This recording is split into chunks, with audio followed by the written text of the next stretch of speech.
Rahasia hutan terlarang. Di sebuah desa kecil yang dikelilingi oleh pegunungan dan hutan lebat, hiduplah tiga sahabat bernama Raka, Dito dan Maya. Mereka sudah berteman sejak kecil dan selalu bersama dalam setiap petualangan. Suatu sore, mereka mendengar cerita dari kakek penjaga desa tentang sebuah hutan terlarang di ujung bukit. Konon, di dalamnya tersembunyi sebuah permata ajaib yang dapat menjaga keseimbangan alam.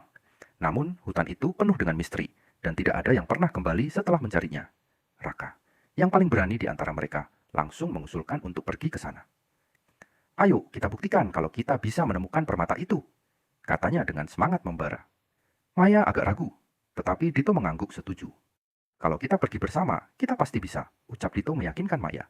Akhirnya, mereka bertiga sepakat untuk berangkat pada akhir pekan. Akhirnya, hari yang dinanti tiba.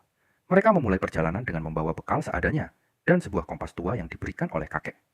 Saat memasuki hutan, udara terasa dingin dan kabut tebal menyelimuti jalan setapak. Semakin masuk ke dalam, mereka menemukan simbol kuno yang tergambar di bebatuan, seperti matahari dengan 3 garis cahaya menyebar.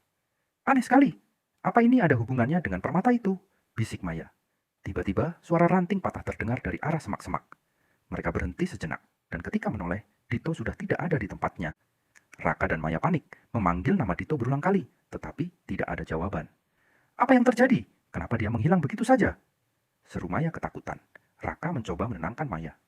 Tenang, kita pasti bisa menemukannya. Kita tidak boleh panik. Mereka terus mencari, menyusuri jejak yang mungkin ditinggalkan Dito. Setelah beberapa waktu, mereka tiba di sebuah altar batu yang dikelilingi pepohonan besar. Di atas altar itu terdapat simbol yang sama seperti yang mereka lihat sebelumnya. Namun, kali ini simbol itu menyala redup. Raka memeriksa simbol itu dengan seksama, sementara Maya merasa ketakutan dan hampir menangis. Kita tidak boleh menyerah, Maya. Kita harus percaya pada persahabatan kita, kata Raka penuh keyakinan. Tiba-tiba, dia teringat sesuatu. Simbol ini, mungkin kita harus menunjukkan persahabatan kita di sini. Raka menggenggam tangan Maya dan berkata lantang, kami adalah sahabat sejati.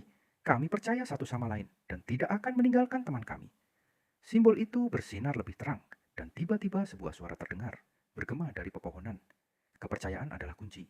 Pintu batu di altar terbuka perlahan dan di dalamnya mereka melihat Dito duduk dengan wajah bingung. Dito berlari menghampiri mereka, memeluk kedua sahabatnya dengan penuh kebahagiaan. Aku merasa seperti tersesat dalam kabut tebal. Tapi tiba-tiba aku mendengar suara kalian dan bisa keluar, jelasnya. Tepat pada saat itu, altar berubah menjadi seberkas cahaya terang dan sebuah permata kecil melayang di udara sebelum akhirnya lenyap dalam kilauan yang mempesona. Raka, Dito dan Maya berdiri terdiam, menyadari bahwa permata itu hanyalah simbol dari ikatan persahabatan mereka. Mereka bertiga berjalan pulang dengan hati yang lega dan bahagia, menyadari bahwa yang paling berharga bukanlah permata ajaib, melainkan persahabatan yang mereka miliki. Little Stories,